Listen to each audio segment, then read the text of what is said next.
Hey everyone, welcome back to our channel. Want to transfer money from Steam to Paysafecard? Here's what you need to know. First of all, open Steam, go to your wallet section, and check your available balance.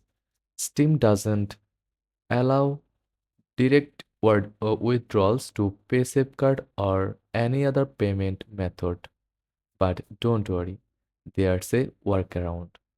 You can sell Counter-Strike, Dota 2 or other in-game items on the Steam community market and get paid in Steam wallet funds. Then use a trusted third-party site like Skin Cashier or T-Market to sell your Steam wallet funds for real cash.